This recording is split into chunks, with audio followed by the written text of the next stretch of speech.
పక్కింటి సుబ్బారావు దిష్టెట్టుంటాడు, ఈడు మట్టి కొట్టుకుపోను ఆడు ఎట్లో కొట్టుకుపోను. ఆ ఏడు కొండల వెంకన్న నా బాధని చూసుంటాడు, శ్రీశైలం మల్లన్న కరుణించుంటాడు, కనుకే నీతో కట్టేయాను చాలా హ్యాపీగుంటున్నాను.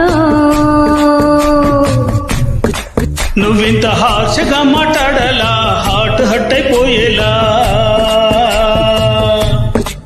ఏ తప్పు చెయ్యకుండా భూమి మీద ఎవ్వరైనా ఉంటారా?